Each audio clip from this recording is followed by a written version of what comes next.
అమరావతిని అమ్మకానికి పెట్టేందుకు కూటమి సర్కారు సిద్ధమైందా? త్వరలో 4,000 ఎకరాలు అమ్మేస్తారా? భూముల ధరలు పెంచుకోవడానికి లక్షల కోట్ల నిధులు ఖర్చు పెట్టాలి అని నిర్ణయించారా? సామాన్యులకు ఇళ్ల పట్టాలు ఇవ్వకుండా తరిమేస్తున్నది భూముల అమ్మకం కోసమేనా అంటే ప్రభుత్వ వర్గాల నుండి అవును అనే సమాధానం వినిపిస్తోంది. అమరావతి కోసం 1,00,000 కోట్లు కుమ్మరిస్తూ భవిష్యత్తులో 1,000 ఎకరాల భూములను అమ్మేందుకు సిద్ధమవుతోంది కూటమి సర్కారు. ఓవైపు రాష్ట్రం అప్పుల్లో ఉందని చెప్తూనే అమరావతికి మాత్రం తక్షణమే 1,00,000 కోట్లు ఖర్చు పెట్టాలని నిర్ణయించారు సీఎం చంద్రబాబు.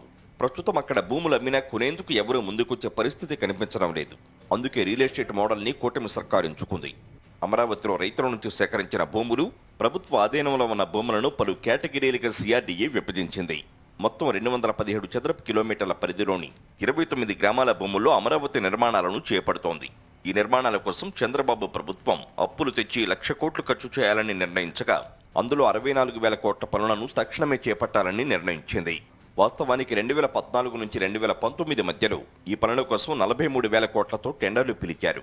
వాటిలో 9,000 కోట్ల పనులు గతంలోనే పూర్తయ్యాయి. మిగిలిన 36,000 కోట్ల పనుల విలువను ఇప్పుడు అమాంతం రెట్టింపు చేసేశారు.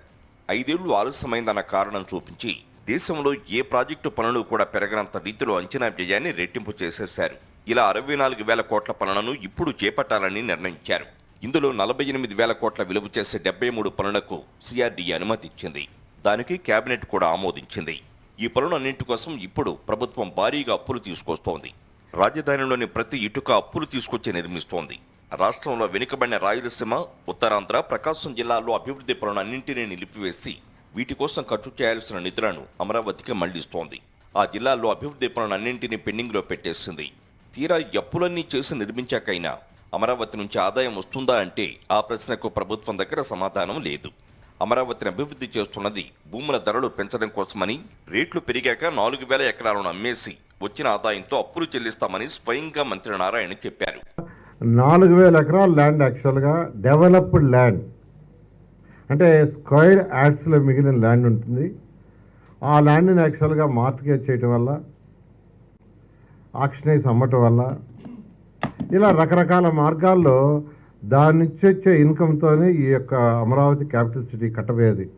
4,000 ఎకరాలు అమ్మి 1,00,000 కోట్ల అప్పులు తీర్చడం సాధ్యం కాదని అధికారులే చెప్తున్నారు.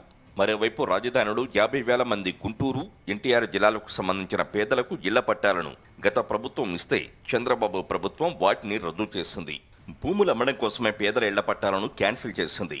అయితే అధికారంలోకి వచ్చాక 4,000 ఎకరాలను అమ్మేయాలని కూటమి సర్కారు నిర్ణయించడంపై సర్వత్రా విమర్శలు వెల్లువెత్తుతున్నాయి.